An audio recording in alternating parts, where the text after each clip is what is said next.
ఇవాళ Sydney test Rohit Sharma ఆడలేదని పొద్దున్న నుంచి మొత్తం బీభత్సంగా ట్రోల్ చేస్తున్నారు గౌతమ్ గంభీర్ని. నన్ను అడిగితే రోహిత్ శర్మ ఇవాళ మ్యాచ్ ఆడకపోవడం చాలా చాలా మంచిదైంది. సరే ప్రస్తుతానికైతే నాకు తెలిసి పక్క తప్పుకుంటాడు రోహిత్ శర్మ అని అయితే అనుకున్నాను. టెస్ట్ నుంచే కాదు మొత్తం అన్ని ఇంటర్నేషనల్ క్రికెట్ నుంచి తప్పుకుంటాడేమో అని నాకు అనిపిస్తుంది. బట్ టెస్ట్ నుంచి అయితే ఖచ్చితంగా తప్పుకుంటాడు.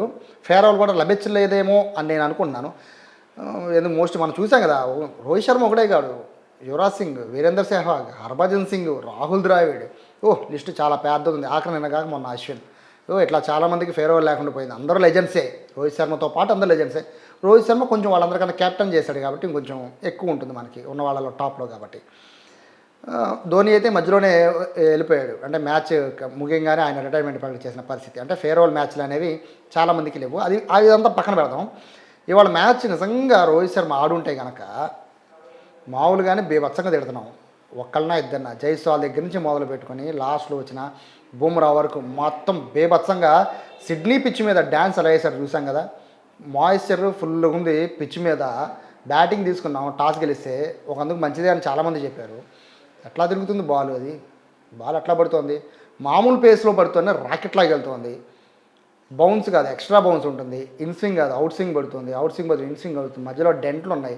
డెంట్స్ మీద బాల్ పడిందా, ఇటు పడితే అటు, అటు పడితే ఇటు. బ్యాట్స్మెన్లు డాన్స్ చేసిన పరిస్థితి కనబడుతుంది. మొత్తము ఓపెనర్ దగ్గర నుంచి మొదలు పెట్టుకొని మిడిల్ ఆర్డర్ వరకు అయితే ప్రతి బాలు వాళ్ళు ఒక నరకం కింద భావించిన పరిస్థితి. సరే క్రికెట్ అంటే చాలా కామనే. సిడ్నీ టెస్ట్ అంటే కూడా గతంలో అందరూ ఆడున్నారు కాబట్టి బ్యాటింగ్ బౌలింగ్ అనుకూలిస్తుంది కానీ ప్రస్తుతానికి అనుకోవచ్చు. కానీ ఇవాళ స్పెషల్ అట్రాక్షన్ ఏంటి అంటే ఇదే. ఇవాళ మ్యాచ్లో స్పెషల్ అట్రాక్షన్ ఏంటంటే ఇదే. పూర్తిగా రిషబ్ పంత్ దగ్గర నుంచి మొదలు పెట్టుకొని అందరికీ డెంట్ అనేది కింద పడ్డం కాదు, బాడీకి డెంట్లు పడిన పరిస్థితి కనబడుతుంది. మనం చూడొచ్చు మరీ దారుణంగా. రిషబ్ పంత్ అయితే ఎట్లా దెబ్బలు తిన్నాడంటే, మనం ప్రాక్టీస్కి మన చిన్నప్పుడు బాల్ని గోడకేసి కొడుతూ ఉండేవాళ్ళం ప్రాక్టీస్ కోసం. అట్లా బౌలర్లు అందరూ కూడా ప్రయోగించారు, రిషబ్ పంత్నే ప్రయోగించారు బాల్స్ అన్నింటినీ.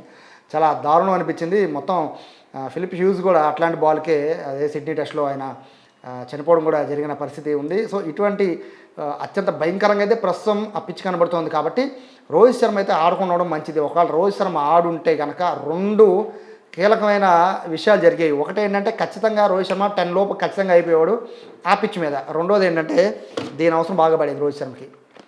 ఖచ్చితంగా ఫస్ట్ ఎయిడ్ కిట్ అవసరం. ఎందుకంటే ఫుట్ వర్క్ అసలే ఉండదు. ఆ పిచ్ చూసారు ఎట్లా ఉందో. ఫుట్ వర్క్ లేకుండా ఆ పిచ్ కనుక ఉండుంటే ఖచ్చితంగా దెబ్బలు తినేవాళ్ళు. సో రోహిత్ ఫ్యాన్స్ అందరూ కూడా గంభీర్కి థ్యాంక్స్ చెప్పాలి నన్ను అడిగితే. ఎందుకంటే అతను తీసుకున్న ఒక నిర్ణయం మంచి వచ్చాడో పక్కన పెడితే కనుక నాకు తెలిసి ఈ పిచ్ నుంచి ఆయన త్వరగా తప్పుకున్నట్టే మనం భావించాలి. బట్ రోహిత్ శర్మ రిటైర్మెంట్ గురించి మాత్రం మనం స్పెషల్గా మాట్లాడుకుందాం.